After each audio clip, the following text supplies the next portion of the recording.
àníṣe àwọn nọ́dẹ́nà náà máa padà para wọn. ṣe rí tálágbára bá ti wà láyé tó ṣáà ń dúnkokò tó ń dúnkokò tó ń dúnkokò ó máa ṣàṣejù lọ́jọ́ kan títí tá fọwọ́ ara ẹ̀ díìgì gírèfù ara ẹ̀ tá kó sínú ẹ̀. ẹ̀yin Yorùbá náà lẹ́dẹ̀ lọ́ta ní tí bàtà bá ti ń ró pọnlápọnlápọnlá ó ṣe tán àti fàya ni. àsìkò tí ń súnmọ́ sí tí àwọn nọ́dẹ́nà tí wọ́n fẹ́ fàya pẹrẹgẹdẹ bí ọwọ́ aṣọ. ìdí ni wípé àwọn fúnra lára wọn náà máa divide Nàìjíríà peacefully. ṣe wá rí election tó bọ̀ ní 2027 yìí àló máa fa kíkí rẹ́rẹ́ máa rún ẹja máa gbáradì. èyí ni mo ṣe ń pariwo lójoojúmọ́ wípé kí àwọn ọmọ káàárọ̀ ajíire àwọn ọmọ ìran Yorùbá kí a má sun àsùnpìyè ká má túra lẹ̀ ká má ṣe gbogbo nǹkan tó bá yẹ ká ṣe ká má palẹ̀ mọ́ ká má palẹ̀ mọ́ ká má pa ọ̀nà mọ́ kó má bá wa ń jà fún. bẹ́ẹ̀ ni kí sẹ́rí gbé débẹ̀ ṣó mọ̀ wípé àwọn northern leaders and elders àwọn Sharia Council of Leaders àwọn arẹwà gbogbo wọn ṣàbọ̀ síta wọ́n ní kí President Bola Ahmed Tinubu kó lọ yọ bàbá Àmúpìtàn as INEC chairman. wọ́n ní ìdí méjì ni ìkíní ó jẹ́ Christian onígbàgbọ́ ìkejì ó tún wà lára àwọn tó testify pẹ̀lú President Trump wípé yes there is a Christian genocide ní Nàìjíríà. For these two reasons kò wà competent láti jẹ́ INEC chairman àti wípé tí bàbá Tinubu bá wá kọ́ tó yọ tó bá di next year presidential election tó bá wá ṣe election tó jẹ́ wípé bàbá Àmúpìtàn àwọn náà conduct as the INEC chairman outcome èsì ìdìbò yẹn àwọn ò ní gbà ṣáwa gan fẹ́ kẹ́ gbà tẹ́lẹ̀ ni. àní níwọ̀n Nàìjíríà yín ti sú wa fúnra yín lẹ máa fọwọ́ ara yín para yín tẹ máa ṣera yín àdúrà ń lọ lálálá. bẹ́ẹ̀ ni ibi tá a fẹ́ gbé obì sí obì máa padà lálẹ́ wù tí ò ní mú wàhálà kankan dání. ṣùgbọ́n àwọn Christian Association of Nigeria wọ́n ti ṣe kí ni wọ́n ti fún wọn lésìn ẹ̀jẹ̀ àgbọ̀ nǹkan tí wọ́n sọ. Can others reject Sharia Council call for INEC chair's removal? The Christian Association of Nigeria in the 19 northern states and the Federal Capital Territory has faltered the Supreme Council for Sharia in Nigeria over its call for the removal of the chairman of the Independent National Electoral Commission, Professor George Àmúpìtàn. Wọ́n ní against what it described as the politicization of religion. Northern can describe the demand as dangerous, unjustified, and capable of undermining public confidence in a critical national institution, insisting that competence and integrity, not religious affiliation, should remain the basis for accessing public office holder. Must you add religion to everything? Ṣé wọ́n ṣépè religion fún wọn ní nọ́ọ̀tì ni? Kẹ́dẹ̀ máa wò wọn mẹ̀sìn òṣàn mọ́ àlà tó ń sìn ni. Ìbàjẹ́ pé ẹ mọ àlà ni ẹ mọ̀ tó bẹ́ẹ̀ pé ẹ mọ Ọlọ́run tí ẹ ń ṣètẹ́ gbàgbọ́ nínú ẹ̀ ni tẹ́ ẹ bẹ̀rù ọjọ́ àgbéyìnde àlìkìyámà pẹ́yìn nìkan ló máa kù. Àti pé kẹ́ ẹ dú èèyàn lọ́rùn á máa ṣe yín bákan. Àti pé dìyẹ fẹ́lòmíì ẹ̀mí ò gbé kọ́ máa ń sọ pé odidi èèyàn bíi tiẹ̀ o dẹ̀ ló ṣe under the pretense of religion that o fẹ́ lọ dóvájì kan ní ìwọ tó jẹ́ pé tó bá ti kú ikán ti jẹ gbogbo ẹran rẹ tòtòyò tó wà lábẹ́ wèrè ikán ti jẹ wèrè dànù ìmọ̀ bí tó ti rí ẹ̀fùn tó fẹ́ lọ dóvájì ń bẹ̀ ẹ torí ẹ̀ báyé jẹ́ ìbọ̀rùn sì jẹ́ tinadẹ́nà nǹkan tó fi mú Nàìjíríà sí lẹ́rú nìyẹn alókun yín máa jásẹ̀ ẹni little ti gbogbo nǹkan nípa Nàìjíríà wọ́n á ti religion bọ̀ ṣé wọ́n sọ pé ṣe mùsùlùmí nìkan ló wà Nàìjíríà ni. How dare you in the northern part of Nigeria challenging that because Baba Àmúpìtàn is a Christian. Are they not the same northerner that forced Muslim ticket on President Bola Ahmed Tinubu's throat? Ayé òde parẹ́ ṣayé parẹ́ ni. Ṣé àwọn Christian torí ẹ̀ wọ́n kú? Wọ́n ò kú. Wọ́n dẹ̀ move on. Wọ́n dẹ̀ níyẹn lára.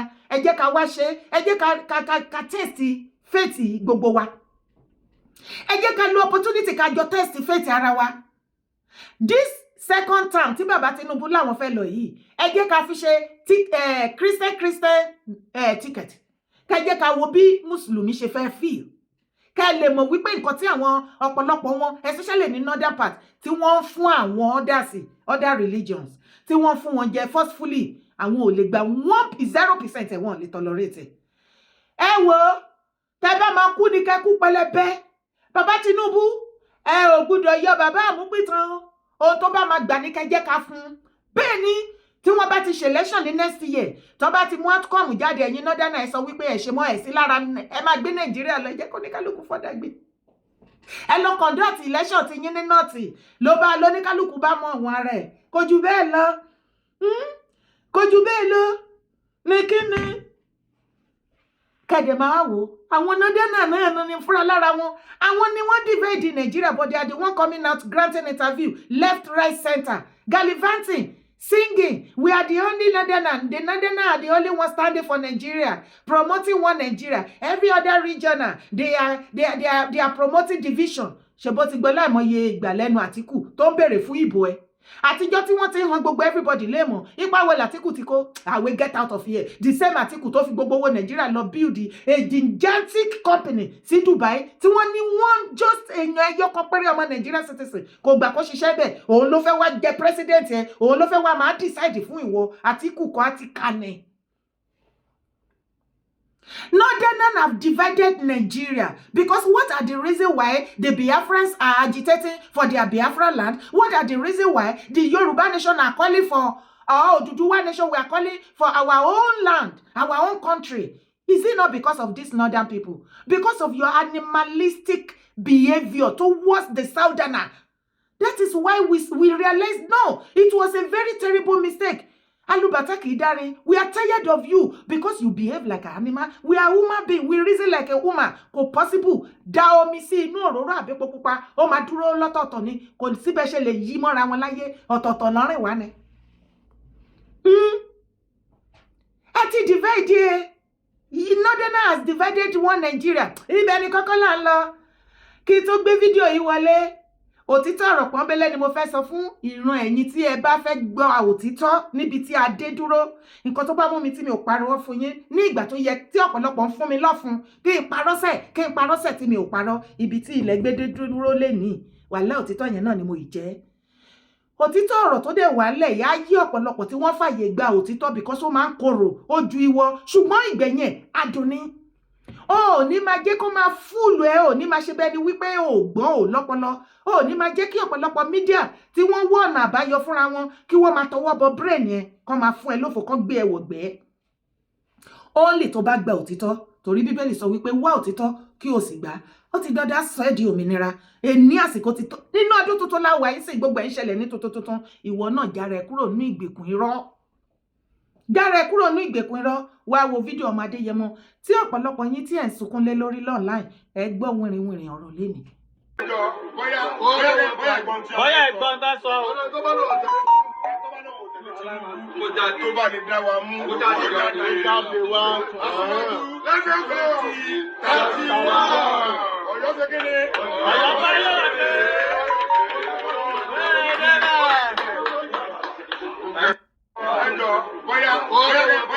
Bóyá ẹ̀gbọ́n tá sọ.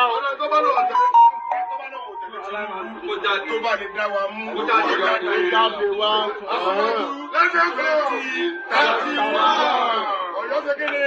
Ọ̀yọ́ báyọ̀ ṣe.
Ṣé ti rí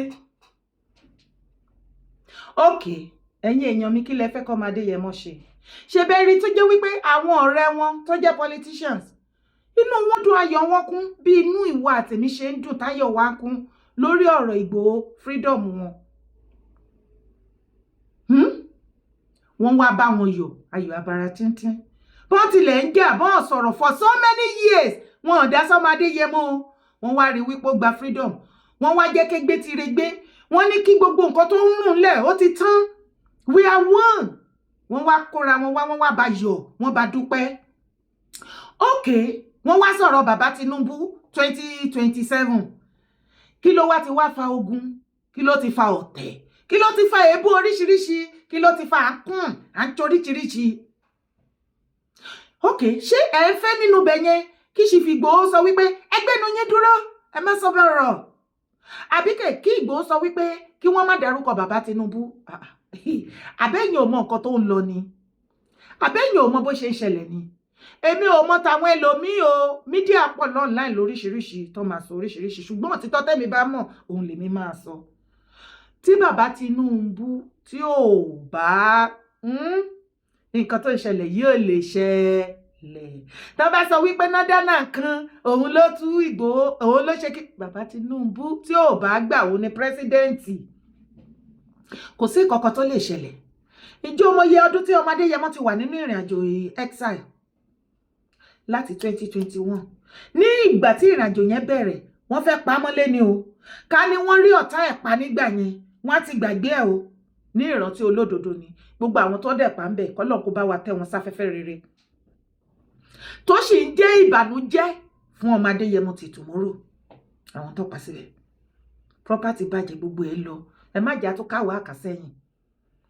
Láti ọdún yẹn ní Chief Igboho àti ìyàwó àtàwọn ọmọ ni wọ́n ti ń forí lugi tó fi ń lo ọ̀pẹ. Okay, torí ọ̀pọ̀lọpọ̀ ò lè ṣe sọ síta. Òun lè ṣe jẹ́ ká mọ nǹkan tí ojú wọn máa yìí rí àti ìyàwó àtàwọn ọmọ. Ṣùgbọ́n a dúpẹ́ lọ́wọ́ àwọn fámílì wọn. Wọn ò bára jẹ́ ju bó ṣe yẹ lọ. Wọn ò bára jẹ́ àwọn ìyàwó wọn ò sọ̀rọ̀ òdì nígbà kankan. Àwọn ọmọ wọn ò dẹ̀ ṣìwàwù.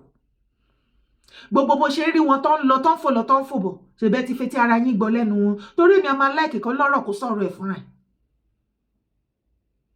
Agídí ni. Ọ̀pọ̀lọpọ̀ ni ò fẹ́ bó ṣe ṣe ń lọ tó ń bọ̀ yẹn ni wọn ò fẹ́ tí wọ́n tún gbé ìgbésẹ̀ wípé kó má lè máa lọ kó má máa bọ̀. Wọ́n ṣe débi wípé wọ́n tún lọ parọ́ mọ́ Chief Igboho lọ́dọ̀ bàbá Tinubu àtàwọn kankan wípé kí wọ́n arrest ẹ̀ wípé ó ń kó ammunition wọlé.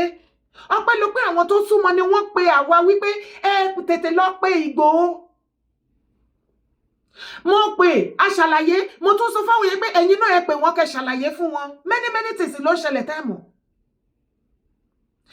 Ṣé ẹ mọ iye àwọn ìgbà tí àwọn bàbá wa àwọn kábíyèsí àwọn àgbààgbà tí gbogbo wọn tí wọ́n ti rìnrìn àjò yìí náà ni? Bá a ṣe rìn náà là ń kóbo wọn. Èmi personally mo mọ̀ pé ń rìn mo dẹ̀ tún ń kóbo wọn torí kó má bàa sinmi kó má bàa ṣèrèwèsì. On my own side. Títí tọ́lọ́run wá gbà tó wá jẹ́ January ló wá ṣe àmì sí tán. Okay, nísìnyí tó wá sọ̀rọ̀ election second in 2027 bàbá Tinubu ń bẹ̀. Ṣé kí Ìgbòho kó kọjú ìjà sí wọn ni? Torí mi ò understand nǹkan tẹ́ fẹ́ kó ṣe. Torí ọ̀pọ̀lọpọ̀ wá sunkún.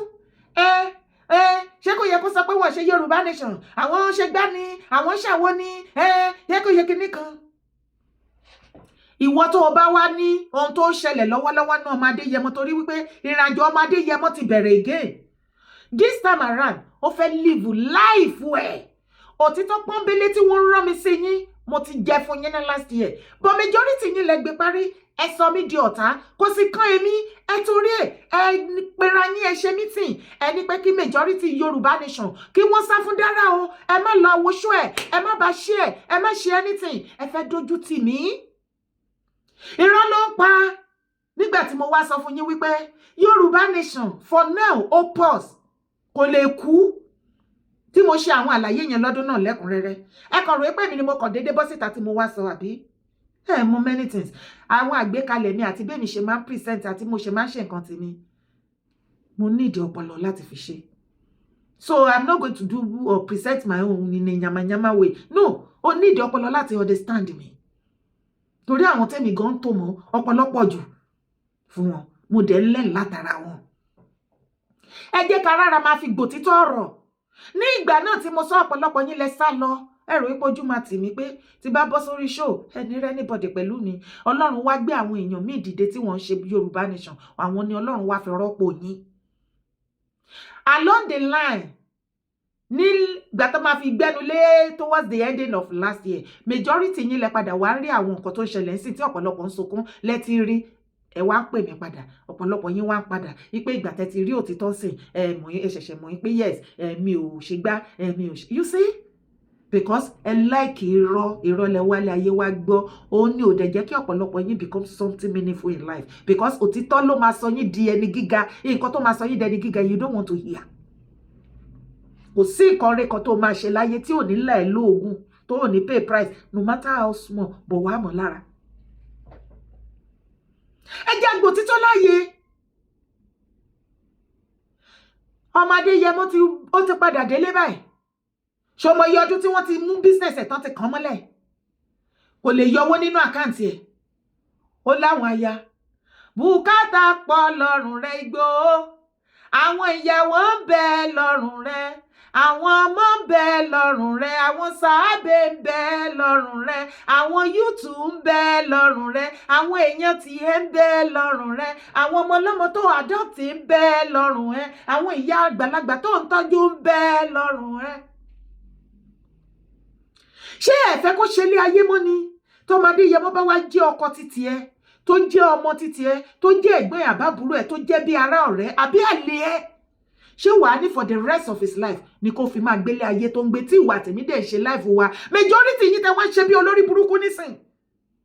Ṣé bẹ́ẹ̀ rí àwọn nǹkan tó ṣẹlẹ̀ tá a jọ rí ní last year táṣìírí tú? Ṣé ìyẹn ò tí ì tó ni? Lẹ́fẹ́ wá fẹ́ fi ọmọ Adéyẹmọ kẹ́ máa fẹ̀tàn jẹ. Ẹ̀yin olójú ìdá olójú mẹ́wàá tẹ́ máa fi sí kọ́nà ibì kan.